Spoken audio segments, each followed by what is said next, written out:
Welcome back again in our class, and in this video we are doing the next part of our chapter, that is video number 3. Okay, so here today we are going to do the next part, and this is not a conclusion part. ये अंतिम भाग नहीं है क्योंकि इसके आगे भी कहानी और है इसमें जो हमें करनी है, पर कोशिश करेंगे कि इसे हम इसी जो है वो वीडियो में ख़त्म करें. We will try to finish it in this video, but let's see what happened. So in our previous video what we read, क्या पढ़ा हमने? Previous video में हमने पढ़ा कि कैसे एक व्यक्ति आरोप लगाता है एक मर्चेंट के ऊपर, एक व्यापारी के ऊपर, कि कैसे उसने एक दीवार बनाई जो कमज़ोर थी और वो एक बर्गलर, एक चोर के ऊपर गिरी और चोर उसी समय मर गया. उसके बाद में उसके बाद में उस पर बुलाया गया, उस मर्चेंट को बुलाया, तो मर्चेंट ने आदेश दिया, साहब मेरी क्या गलती, दीवार तो मैंसन ने बनाई, ब्रिकलेयर ने बनाई, अब गलती उसकी है, मेरी थोड़ा है. तो ब्रिकलेयर को बुलाया गया कि भी इसने कमज़ोर बनाई तभी तो गिरी. ब्रिकलेयर को बुलाया गया, ब्रिकलेयर ने कहा, साहब मेरी क्या गलती, एक लड़की आ जा रही थी, उसकी पाजेब खनका रही थी, छनक रही थी, तो मेरा ध्यान उसकी तरफ नहीं रहा, दीवार की तरफ, मेरा ध्यान उस लड़की की तरफ रहा जिसने मेरा ध्यान भंग कर दिया, इसकी वजह से दीवार कमज़ोर बन गई. तो उस डांसर को बुलाया गया, वो डांसर गर्ल जो है उसको बुलाया गया, जो अब बूढ़ी हो चुकी थी. उसने कहा, हाँ मुझे याद है, ये बना रहा था दीवार, पर मेरी थोड़ी ना गलती थी कि मैं बार बार आ जा रही थी. मैंने तो एक सुनार को सोने के मेरे गहने बनाने के लिए दिए, वो मुझे बार बार बहाने बना करके अभी दे रहा हूँ, बाद में दे रहा हूँ, तब दे रहा हूँ, अब दे रहा हूँ, इस तरह से वो बहाने बना करके मुझे बुला रहा था और उसकी वजह से मेरे साथ में ऐसा हुआ. तो वो फिर उसने, राजा ने कहा, यार ये तो बहुत कॉम्प्लिकेटेड केस है. तो राजा ने क्या किया, फिर बुलाया. किसको बुलाया? इस बार सुनार को बुलाया. तो सुनार को बुलाया तो सुनार को कहा कि भाई तेरी वजह से ये लड़की बार बार चक्कर काट रही थी, जिसकी वजह से इसकी पायजेब जो है वो बज रही थी, और जब ये लड़की चक्कर काट रही थी तो ये जो ब्रिकलेयर है, ये जो मिस्त्री है, इसने सही ढंग से जो है वो काम नहीं किया, दीवार कमज़ोर बनी, दीवार कमज़ोर बनने की वजह से वो दीवार नीचे गिर गई और नीचे गिरने की वजह से व्यक्ति मर गया. तू अपराधी है, तुझे सज़ा दी जाएगी, मृत्यु की सज़ा दी जाएगी. उसने कहा, मालिक मेरी क्या गलती, मैं तो वह गहने बना देता सही समय पर, मैं नहीं बना पाया क्योंकि एक धनवान व्यक्ति ने मुझे गहने बनाने के लिए कहा था और वो बहुत ज़्यादा जल्दी में. आपको पता है कि धनवान व्यक्ति का काम पहले करना ज़रूरी होता है. उसकी शादी थी यहाँ पर और उसने कहा कि मेरा गहने पहले बनाए जाएंगे, तो इसलिए मुझे इससे बहाने बनाने पड़े. तो राजा ने पूछा, चलो एक काम करो, उस धनवान व्यक्ति का नाम बताओ, वो कौन है. तो अब आगे हम देखते हैं कि नाम क्या आता है उस धनवान व्यक्ति का. The Goldsmith named the merchant. तभी गोल्डस्मिथ ने क्या किया, नाम दे दिया किसका, उसी व्यापारी का, उसी मर्चेंट का. And he was none other than the original owner of the house.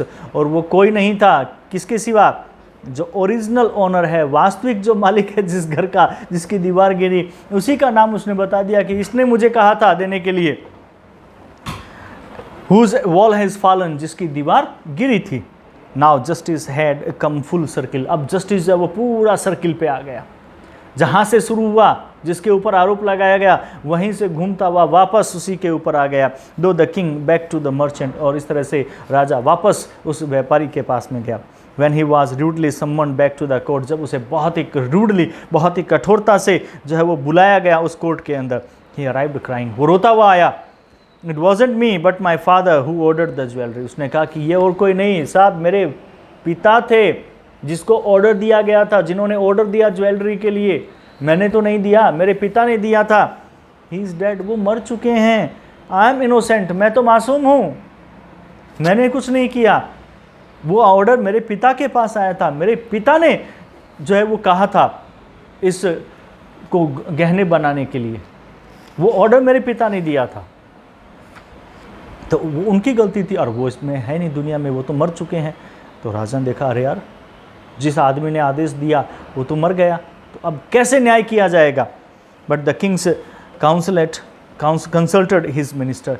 परंतु राजा ने क्या किया, अपने जो मिनिस्टर्स हैं, अपने जो मंत्री हैं, उनके साथ में कंसल्ट किया, विचार विमर्श किया, एंड रूल्ड डिसीवली, और उसने क्या किया, जो कि एंड रूल्ड, और जो उसने रूल किया था बहुत ही decisively, it's true your father is the true murder, और उसने क्या है कि जो न्याय है वो दिया और कहा कि it's true your father is the true murderer, ये बिल्कुल सही है कि तुम्हारे पिता जो है वो ही वास्तविक क्या है, मर्डरर हैं, ही इज डेड, और वो मर चुके हैं, but somebody must be punished in his place, परंतु कोई ना कोई अवश्य ही उसके स्थान के ऊपर उसको जो है वो सज़ा दी जाएगी, कि किसी न किसी व्यक्ति के जो है को सज़ा तो दी जाएगी उस व्यक्ति के स्थान पर, जो तुम्हारे पिता है उसके स्थान पर अब पिता नहीं तो तुम सही।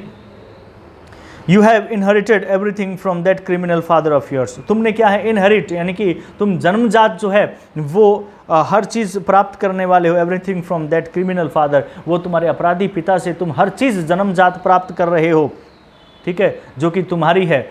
तुमने अपने पिता से मकान प्राप्त किया, तुमने अपने पिता से जायदाद प्राप्त की, हर चीज़ तुमने अपने पिता से प्राप्त की है, इसलिए सज़ा भी तो तुम्हें ही मिलेगी अपने पिता के नाम पर। His riches as well as his sins, तो तुमने उसका पैसा जो प्राप्त किया उसके साथ साथ में उसके अपराध भी, सिंस पाप, उसके पाप भी तुम्हें ही मिलेंगे। तो I knew at once even when I first set eyes on you, मैं उसी वक्त जान गया था जब पहली बार मेरी आंखें तुम पर पड़ी थी कि तुम ही अपराधी हो, पर फिर भी मैं न्याय करना चाहता था, इसलिए मुझे इन सबको बुलाना पड़ा। That you were at the root of his horrible crime, कि तुम ही जड़ हो इस भयंकर अपराध की। यू मस्ट डाई, तुम्हें अवश्य ही मरना होगा, तुम्हें सजा दी जाएगी मौत की। And he ordered a new stake to be made ready for the execution, उसने आदेश दिया कि एक नया स्टेक, एक नया फंदा बनाया जाए, to be made ready for the execution, यानी कि उसके आदेश को लागू करने के लिए। As the servants sharpened the stake, जैसे ही नौकरों ने क्या किया, जो है वो स्टेक को जो है उसको शार्पन्ड किया, उसको तीखा किया, सही किया, and got it ready for the final impaling of the criminal, और जो उन्होंने तैयार किया, इसको तैयार किया फॉर द फाइनल इम्पेलिंग, यानी कि अंतिम जो आदेश है उसको पूरा करने के लिए, इस क्रिमिनल के लिए, उसको सज़ा देने के लिए। It occur to the minister that the rich merchant was somehow too thin to be properly executed on the stake, परंतु उसके बाद में अचानक ही क्या हुआ, it occurred to the minister, वो मंत्री जो सजा देने के लिए वहां पे जा रहा था, उसके सामने अचानक ही ये बात निकल करके आई कि जो फंदा बनाया गया है उसको मारने के लिए वो छोटा है, वो फंदा बड़ा है, और ये व्यापारी पतला है, छोटा है, वो उसके ऊपर आ नहीं सकता। It occur to the minister, minister के सामने ये आया दैट द रिच मर्चेंट, की वो धनवान जो व्यापारी है, वाज समहाउ टू थिन, वो बहुत ज़्यादा पतला था, दुबला पतला था, टू बी प्रॉपरली एग्जीक्यूटेड, कि उसको सही तरीके से एग्जीक्यूट नहीं किया जा सकता था, ऑन द स्टेक, उस फंदे के ऊपर लटकाया नहीं जा सकता था। He appealed it to the king's common sense, तो उसने निवेदन किया कि राजा की कॉमन सेंस को, कि भी राजा आप अपनी जो है वो सोच के हिसाब से जो है वो सज़ा दे दीजिए, इसको कैसे न कैसे करके करना तो पड़ेगा। The king too worried about it, राजा भी बहुत चिंतित हो गया कि भाई ये तो दुबला पतला है और ये तो बड़ा बना दिया फंदा, अब ये इसका पूरा नहीं आ रहा है तो इसको कैसे मारेंगे इसमें, व्हाट शैल वी डू, हम क्या करेंगे।